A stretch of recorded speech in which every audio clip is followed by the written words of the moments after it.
people talking about? What would that be? The most fascinating tea. Oh, I just love tea. No, not tea. Tea. Oh, you mean the letter T? Yes. The origins of tea date back to the ancient Egyptians, who used an X-like mark around 1500 BC. The Semites began their own alphabet, adapting most of their letters from ancient hieroglyphics. They used a check-like mark, which means ta, which means mark. Brilliant. The Phoenicians, who actually spoke Semite dialogue, produced the alphabet which one is our modern is based on today. So then it wasn't until the Greeks, almost 2,500 years later, that they moved the crossbar from the middle to the top of the vertical stroke. Yes. Then the Romans didn't change it, spread their language and their alphabet throughout the whole world, and so it came down to us, nearly 2,000 years ago. It's no wonder tea is easy to write, easy to say. All you have to do is put your tongue on the tip of your teeth and let your breath out between your teeth and your tongue, and you've got it.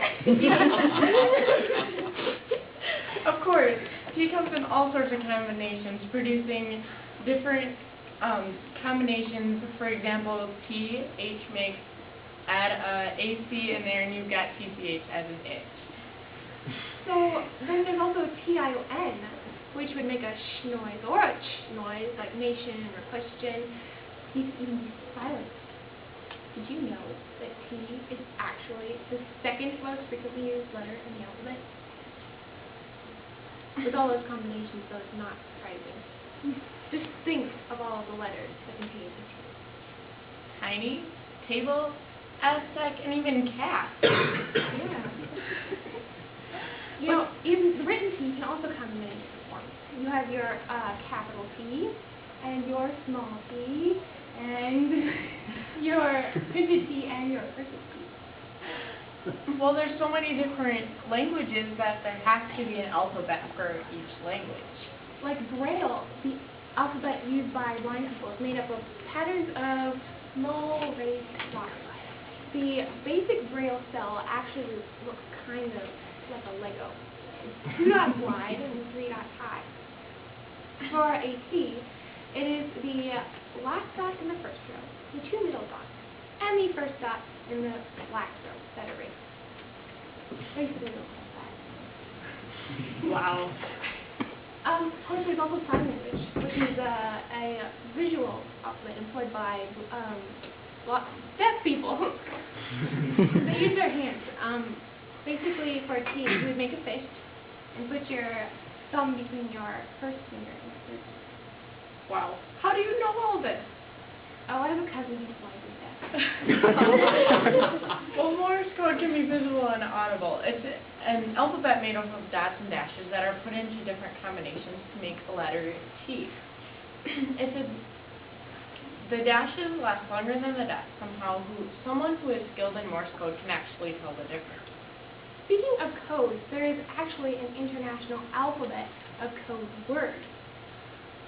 Basically, they assign a word to each of the letters that begins with that letter. For example, T is bingo. I do like that word.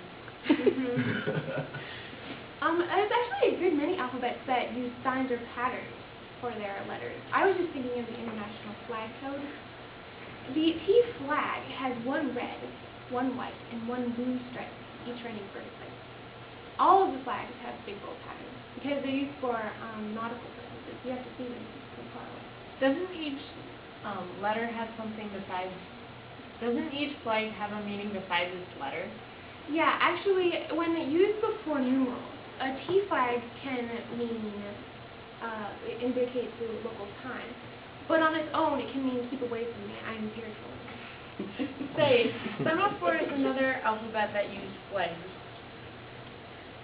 Well, it actually uses the same red and yellow flags. It depends on how you hold them.